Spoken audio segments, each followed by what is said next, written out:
Hello दोस्तों, स्वागत है आपका परिंदे के इस खास एपिसोड में। कभी कभी ज़िंदगी में ऐसे मोड़ पर लाकर खड़ा कर देती है जहाँ एक तरफ होता है दिल और दूसरी तरफ अपने ही लोग। और सबसे मुश्किल क्या होता है पता है? दोनों में से किसी एक को चुनना। आज सन्विका उसी मोड़ पर खड़ी थी। घर का माहौल आज कुछ अलग था। दीवारें भी जैसे खामोश थीं। सन्विका धीरे धीरे अपने पापा के सामने जाकर खड़ी हो गई। आज उसकी आंखों में आंसू नहीं थे, बस एक सवाल था। पापा, आप ऐसा क्यों कर रहे हैं? कुछ पल बस सन्नाटा। फिर वो थोड़ा आगे बढ़ती है। आप तो हमेशा मेरी खुशी को सबसे ऊपर रखते थे ना, तो फिर आज ये समाज मेरे और आपके बीच कैसे आ गया? उसके पापा बस उसे देखते रहे। चेहरे पर गुस्सा था, लेकिन कहीं अंदर एक डर भी था। सन्विका की आवाज अब हल्की कांपने लगी।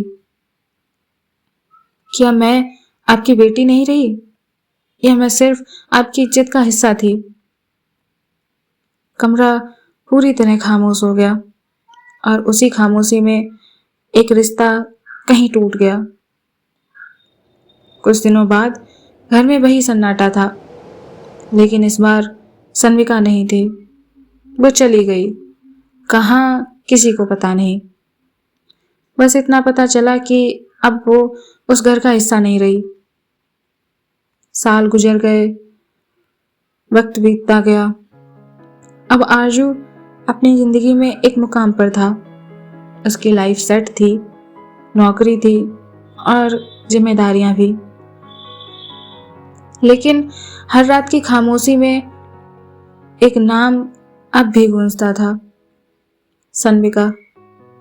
उसने ढूंढा उसे कई शहरों में, कई चेहरों में, लेकिन हर बार बस एक ही जवाब मिला, पता नहीं। और धीरे धीरे उम्मीद भी थकने लगी।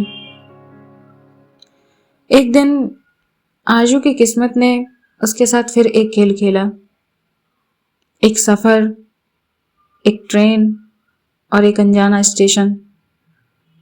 सुबह की हल्की धूप, चाय वालों की आवाज। आरजू प्लेटफॉर्म पर उतरता है और अचानक उसकी नजर ठहर जाती है। वहां एक लड़की बैठी थी, सफेद सूट, गुलाबी दुपट्टा और हवा में उड़ते बाल। दिल की धड़कन तेज हो गई।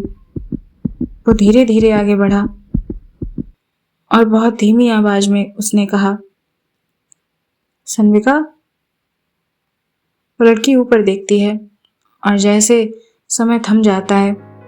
कुछ पल बस आंखें ही बातें करती हैं। फिर वो हल्के से मुस्कुराती है। अरे आरजू, तुम यहाँ? आरजू मुस्कुराता है, लेकिन आंखें सब कह देती हैं, तुम कहाँ चली गई थी? सन्विका हल्के से हंसकर कहती है, पुरानी बातें हैं, बस इतना समझो, मैंने अपनी जिंदगी खुद चुनी है। वो रुकती है और धीरे से कहती है, मैंने अपने पंख किसी के डर से कटने नहीं दिए। ट्रेन की आवाज आती है। वो अपना बैग उठाकर कहती है, मुझे जाना होगा। आरजू कुछ कहना चाहता है, लेकिन शब्द साथ नहीं देते। वो बस देखता रहता है। सन्विका इस बार भाग कर नहीं, बल्कि उड़कर चली जाती है अपने हौसलों के साथ। और यहीं पे आरजू और सन्विका की कहानी खत्म होती है। ये कहानी थी दो परिंदों की। एक जिसने उड़कर अपनी उड़ान भरी, और दूसरा जिसने मजबूरियों में रहकर अपनी उड़ान भरी। फिर भी प्यार हमेशा साथ रहना नहीं होता, कभी कभी प्यार छोड़ देना भी होता है। अगर ये कहानी आपके दिल को छू गई हो तो वीडियो को लाइक जरूर करें और कमेंट में जरूर बताइएगा, क्या ये मिलना किस्मत था या सिर्फ एक संयोग। मिलते हैं एक नई कहानी के साथ। तब तक के लिए अपना ध्यान रखें। धन्यवाद।